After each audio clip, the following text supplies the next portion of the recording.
the song. Frankie Flowers time, and we're talking about the beautiful weather. Yeah. We're talking about 2017. We're projecting. Tell us why, Frankie. So the reason why I want everybody next year to plant red and white, of course, next year, Canada, 150 years, right? Beautiful. So if we can really celebrate that, you're going to see a lot of things right now when it comes to flower bulbs where there are packages that are celebrating red and white.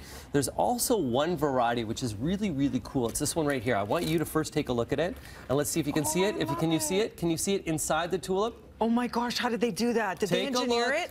Take a look at that. A That's maple called leaf. Canadian Celebration. So you can see right in the tulip variety there, we have that red Canadian maple leaf. Unbelievable that you can plant this in your garden this year. So to celebrate 150 years of Canada, this is what you're going to be seeing. Of course, tulips. They're a delicatessen to squirrels.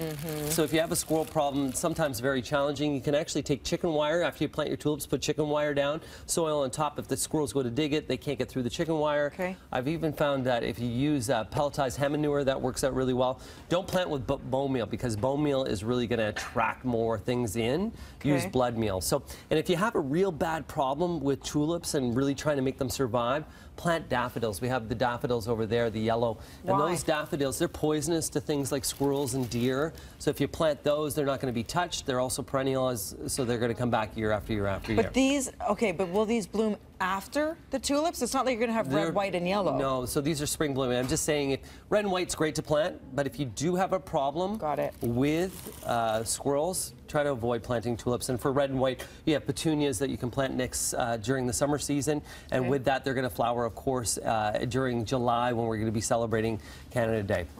Another thing that's happening right now is we have a frost warning coming up this weekend.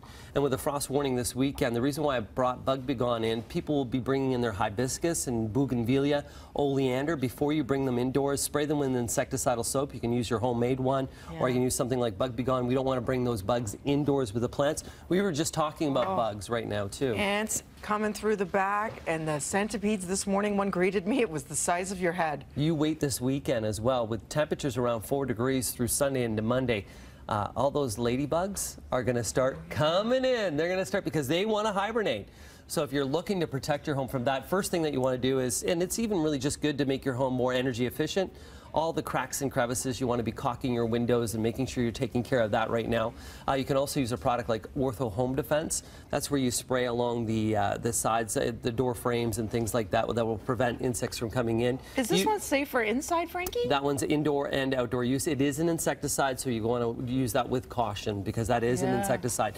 You had a good home remedy that you used for the ants? Oh my gosh, so white vinegar, and then I use just like regular dish soap because it gets all, they slide, and then cinnamon on the inside of the house because apparently it's the scent. It messes them up so they don't know to go marching one by one into your house. Yeah, and you're talking scent, and that's the key. With scent as well, let's say that you're going to be closing the cottage down, you can actually take mint leaves and put mint leaves in your drawers of the cottage because mice hate the smell of mint. Oh, I love and that. by putting mint into the drawers, a lot of the time it'll discourage some of the mice problems. So now's the time where you want to plan, you want to protect, and you want to plant spring flowering bulbs right now. So there's so much information. It's a beautiful natural solution. It smells great. Like, who doesn't want to smell mint or cinnamon? And you don't have to worry if you have pets, or you don't have to worry, you know, if your kids are crawling on the floor, if they're tiny. You don't have to worry about that stuff. There's so many non-harmful solutions that are out there. If you are using home remedies, just a really good quick tip, just try it in a small area first because it could stain your floor, it could cause some other problems. Before you go and just test it first.